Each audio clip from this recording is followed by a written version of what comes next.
ខ្ញុំអត់ដឹងថាមានម៉ាក់ប្រហែលអ្នកទេដែលមានស្ថានភាពដូចខ្ញុំណាគឺនៅពេលដែលខ្ញុំចាប់ដើមទៅងន់ហ្នឹងគឺខ្ញុំចាប់ដើមបាត់បង់ចំណូលខ្ញុំអត់អាចរកចំណូលចូលផ្ទះបានទេដោយសារតែខ្ញុំគឺជាអ្នកលក់សម្ភារៈកីឡាអនឡាញពេលដែលខ្ញុំចាប់ដើមទៅងន់ខ្ញុំអត់អាច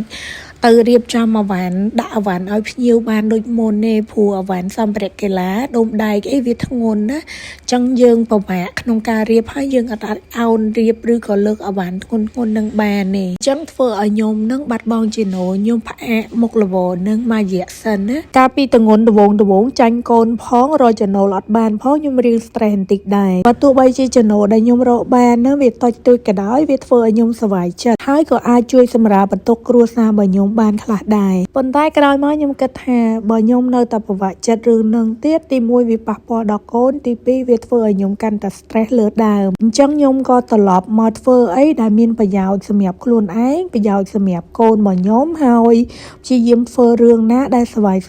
ដើម្បីឲ្យកូនរបស់ខ្ញុំមានសុខភាពល្អទាំងខ្ញុំក៏មានសុខភាពល្អដូចគ្នាអញ្ចឹងបើសិនបើម៉ាក់ណាដែលគាត់កំពុងតែស្ថិតនៅក្នុងស្ថានភាពលំបាកដូចខ្ញុំណាម៉ាក់ព្យាយាមថែទាំសុខភាពខ្លួនឯងហើយនឹងកូនឲ្យបានល្អទៅជាការជួយសម្រាប់បន្ទុកដ៏ធំសម្រាប់គ្រួសាររបស់យើងហើយពីខ្ញុំទៅខ្ញុំជូនពរឲ្យម៉ាក់ទាំងអស់មានសុខភាពល្អហើយអូនក៏មានសុខភាពល្អដូចគ្នា